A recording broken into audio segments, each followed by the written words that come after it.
started having labor shortages back in about 10 years ago. And then during the Obama years, there was a lot of deportations, there was strengthening of the border. It really put a damper on labor, and everybody started feeling it. We have a limited number of people that are able to do the work in the fields and willing to do the work in the fields, and we have an aging population of farm workers all across California. Something that happened here in the last few years in California it's really bad for California farm workers, for California agriculture, is the changes made in the overtime regulations in California. I know a lot of farm workers, and I have never met one that for whom a 40-hour work week makes any sense at all, has any desire for a 40-hour work week. And I just question whether the legislature ever bothered to talk to farm workers. There's a lot of myths, out there. One of them being that if you're Mexican, you're working out in the field, you got no papers. That doesn't mean that just by working out in the field and being Mexican that you're illegal. If there was an immigration reform, they would like to have legal status. Legal status so that they don't have to worry about being deported. Legal status so that their children can go to school here.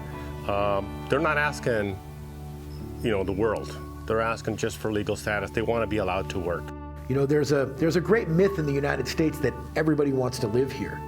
We have populations of people that want to come here and work here, but they want to live at home in Mexico. Like my farm, I can grow all of my crops with 25 people, but I need 300 to harvest them for 3 months. One of the coolest things about working in agriculture is that agriculture is one of the few industries left where nobody cares about the letters you have after your name. They only care about what you can do in the workplace. Can you get the job done? We have great respect for the people we have working on our farm. Many of them have worked for us for probably 15, 20 years or more. See, when I see these people, it's like looking at my ancestors in the 1930s and 40s doing this work. So yeah, I care about them because I know where they come from. I know their dreams and aspirations are to help their family. These folks are probably not going to go to college and become a professional, but their kids are because of them. They want to provide for their families, and they're willing to work out in the heat. They're willing to do the backbreaking job that other people won't do. They are, in my opinion, people to respect because they're providing for their families and they're putting food in our tables as well. La verdad sí estoy orgullosa de poner del trabajo del campo. Me siento orgullosa de poner los alimentos en mi casa y también para ponérselos a muchas personas, porque la fruta de aquí no nomás se queda en Estados Unidos, también se exporta a otros países, y la realidad que sí me siento orgullosa.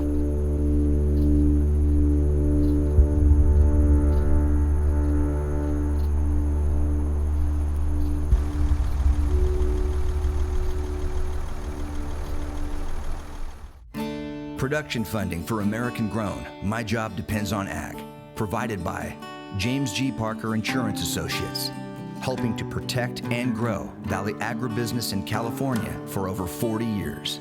By the Gar and Esther Titillion Charitable Foundation, a legacy of giving to support the people that make agriculture grow. Farms feed families, public television feeds minds.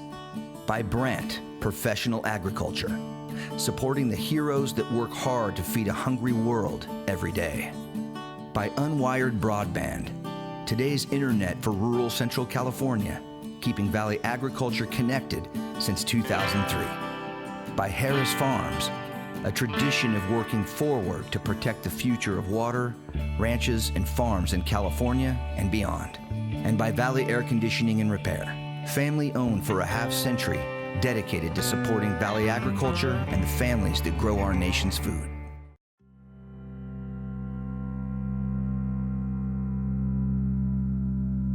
There is a balm in Gilead.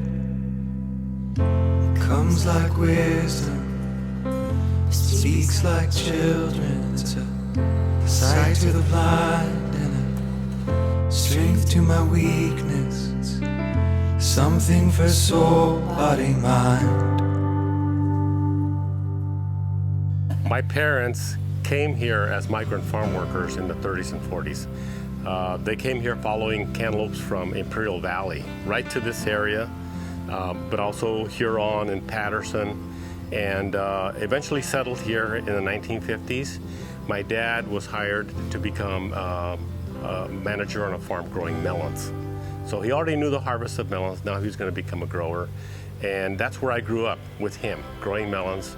And since I was a boy, he took me out from 10 years old on every summer and a lot of weekends, come out and work on the farm, do all the work on the farm, everything from planting, cultivating, irrigating, picking, all of that stuff. And so eventually I went to college, and when I came back 10 years later, I decided to start my own farm in 1985. And so I'm right here in the same area where I grew up in. My old home was about 7 miles away. And so I've established myself here as a melon farmer. There is a balm in Gilead. We're almost in the center of California here. We're on the west side of the San Joaquin Valley, kind of due west of Fresno, and right on Interstate 5, so kind of at a crossroads here. And this is a great place for cantaloupes and almonds, tomatoes. The San Joaquin Valley is so diverse, and every area has found what does best in their area, right? So like down in the southeast part of the valley, you see citrus. On the east side, you got the stone fruit. In the middle, you got the wine grapes and raisins. And so we're blessed, and right here we grow some of the best cantaloupes that you can find anywhere. Today, we farm about 2,000 acres. About half of it is organic crops, most of that being melons. We do a few of asparagus and corn, sweet corn, but our main effort is in organic melons. So I'm not picking this, okay? We got a crew of experts over there that have picked it, but this is a mini watermelon. It's organic. We pick and pack them here, and then we ship them all over the country to some of the best chain stores in the U.S. I know well enough to hire good people, and those guys are skilled. I just defer to them. I could probably hit and miss and get a good one most of the time, but not always like they do. Farm labor has always been a part of our operation, more so than a lot of other farms, because our melons are hand-picked and packed. And so early on, I realized that these folks are going to be really important. So we developed a culture on our farm of having a place that they would work at, and even if they were seasonal, they would come back. That's very important to us. My wife has been instrumental in that because she was a farm worker herself. She has a great relationship with the people, and they follow her. So that's really a great key to our success. Buenos días. ¿Cómo va? Sí. I would say that probably about 40% of our people leave and come from another area. That is our seasonal people.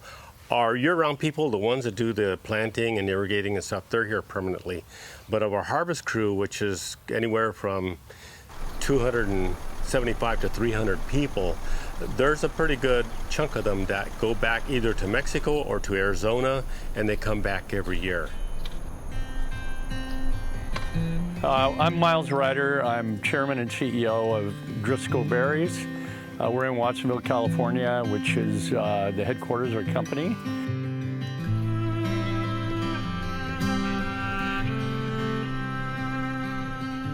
We've been quite public in Driscoll's about, our thoughts on immigration, which really include three things. That there is a, sort of path to legality for people here right now. And this isn't just an ag issue. I mean, we got a lot of contributors, and it's such a messy situation. We do think that the border should have integrity. That border will never really work unless there's an outlet to match up people that want to work and jobs that are available that don't have a internal, for which there's not an internal workforce. The landscape has changed quite a bit. When I first got involved, we had a lot of migration back and forth between the United States and Mexico, where many workers would work here for the harvest and then they would return home to Mexico and then return for the harvest the following year. Now we have a much more stable population of workers who stay in the United States year-round and have settled here. We also have a much tighter supply of farm labor now than we ever did before.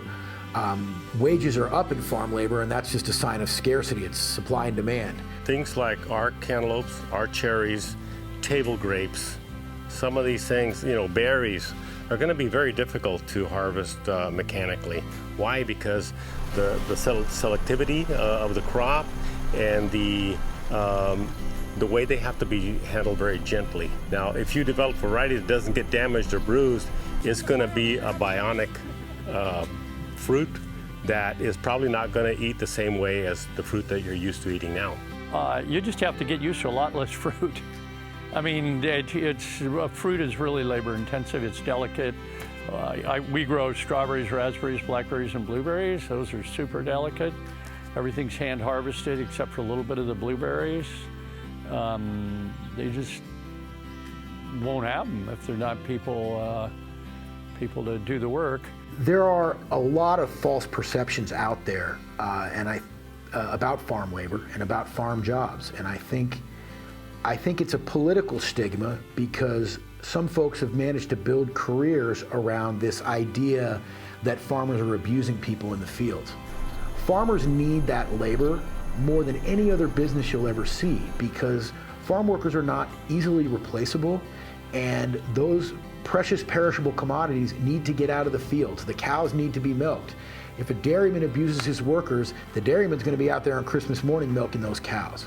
We've had a very difficult time getting labor from the cities. I think in the 38 years I've had one person come from a large city that actually wanted to work on farm. We know it's difficult work, it's hard, it's hot out here in the summer. It's usually over 100 degrees and we still have to get the work done.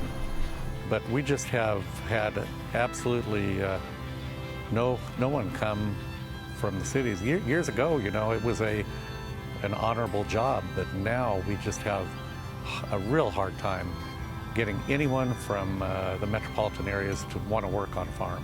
I'm not sure when this attitude developed culturally that farm labor was somehow dirty or oppressive or awful work. In fact, what I've seen over the course of my career is that farm labor provides a tremendous opportunity. We do have a program. We're really trying to make the work more appealing to local residents, say especially young people, kind of going through school or out of school. They're looking to make some money. The wages are really pretty attractive. It's just we've somehow allowed farm work to seem demeaning or something. I don't get it. Everybody I know, I did a lot of farm work growing up, and everybody I knew, I don't know any of them that regret it.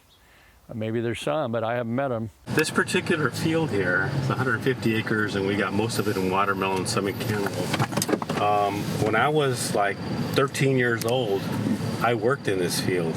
I was helping my dad with the melon harvest, and I was driving a tractor similar to that out here pulling trailers in the field harvesting cantaloupes.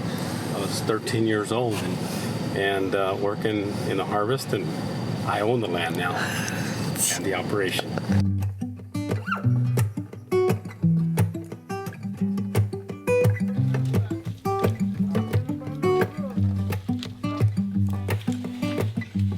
If I'd ever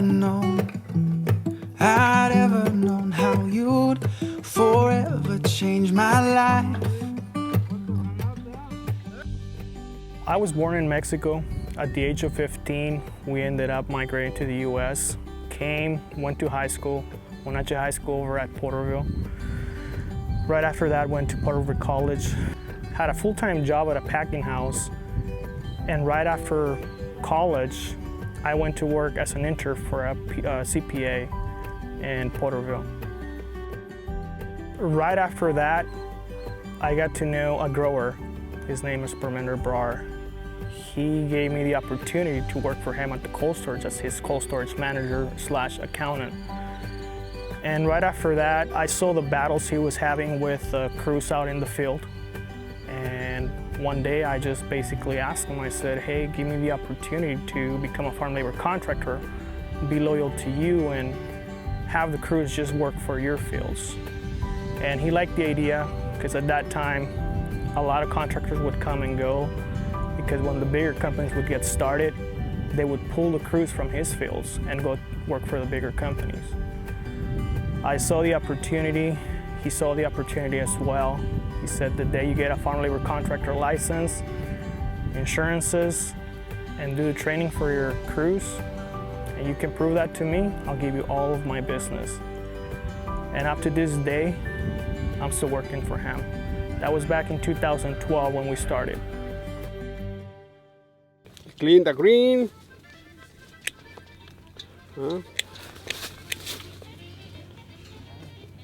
Ready for the table.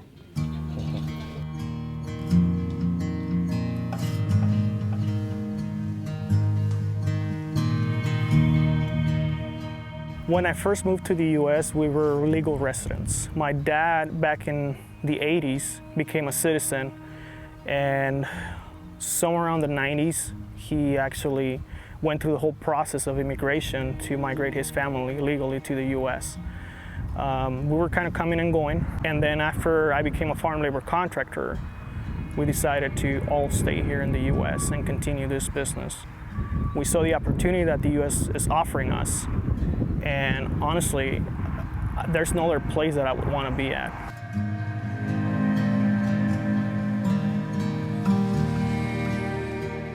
I take a lot of pride in what I do, especially having the support from my family members, from my dad, my mom, my brothers, my sisters, my cousins, and friends.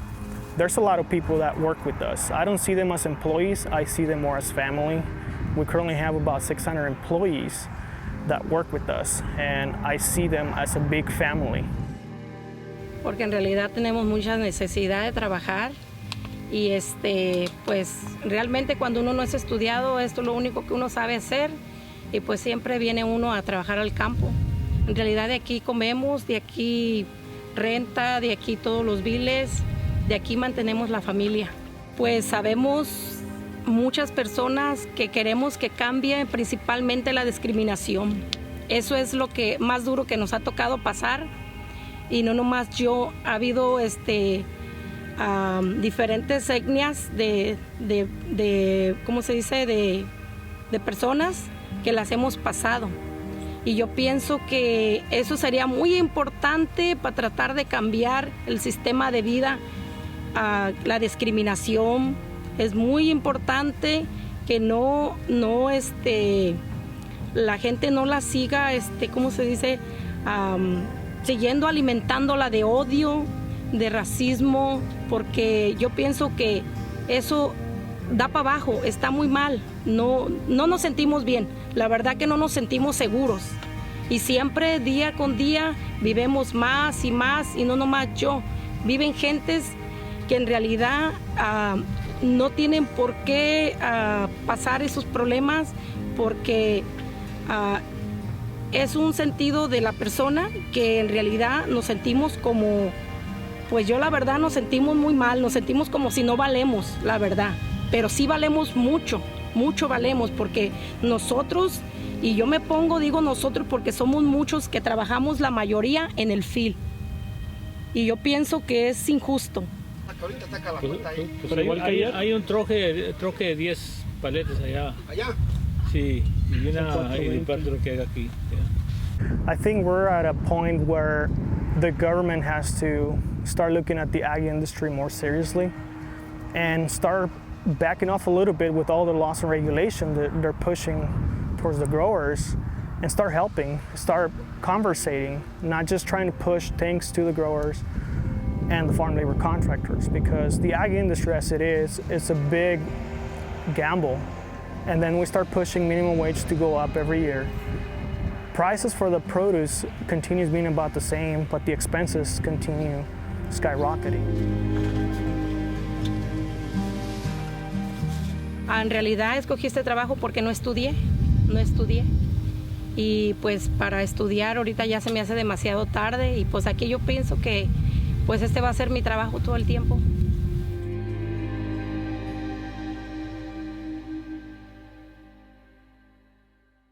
I have seen more acts of generosity and kindness from employer to employee in agriculture than I've seen in any other industry.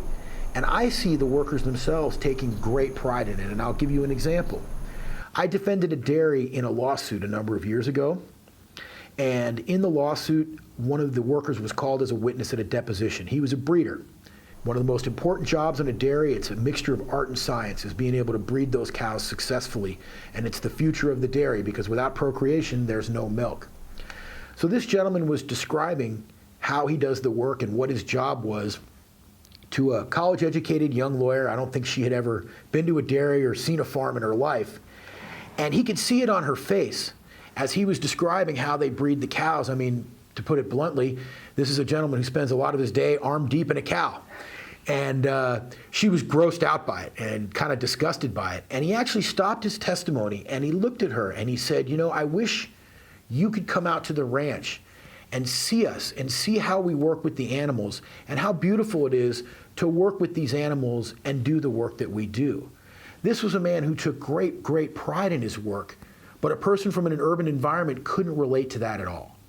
And I think it has a lot to do with the way that we have politicized agriculture and made it this battle between right and left, when I think universally we should embrace agriculture. That's our food source. So we need to have a workable guest worker program that allows people to come and work for 3 months and then go back. And I'm sure there's a lot of people in other countries like Mexico that would love to do that. You know, there is a program. It's arduous, it's expensive, it's arduous. It can sort of break down when the kind of just the process gets slowed. It has improved. It's called H2A. So it's a guest worker program. So we actually already have something. It just needs to be improved. It's very difficult for a worker to migrate back and forth between the United States and Mexico. One of the practical reasons for that is right now, the only legal means to do that is the H2A program, which is a very bureaucratic and expensive program, and it requires, it can only be used by employers who actually have housing they can provide to the workers, and there's a lot of regulatory hoops that the growers or farmers would have to jump through in order to use the H2A program. In some commodities, for example, like dairy is a year-round commodity, they can't use that program at all because it's only for seasonal or temporary agricultural employment. The current guest worker program requires that the grower pay the transportation to bring them here, house them, feed them, and transport them to and from work. And there's not many growers here who have housing for 300 workers or 6 buses to bus them in. I don't have that. The H2A program requires farmers to do all that. And the minimum wage to those H2A workers is higher than California's minimum wage. California minimum wage is $12 an hour, and the H2A minimum wage is something like $14.70. So you have to pay them more than your local workers. So it's not a good program.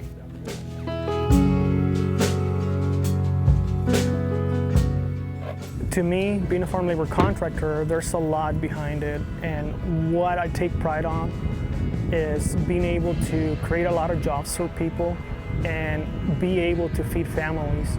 Even though other people don't see it, I know what's happening behind that box.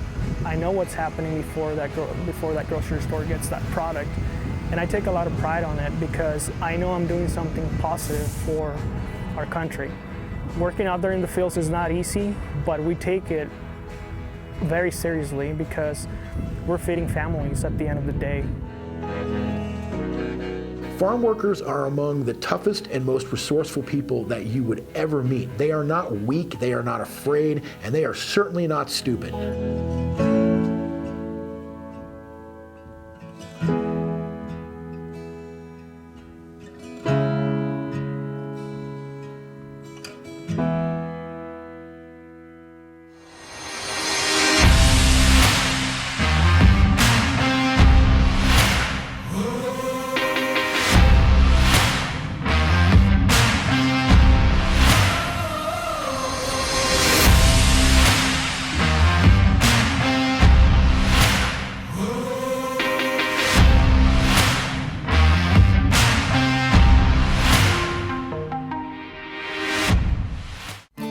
Production funding for American Grown, My Job Depends on Ag.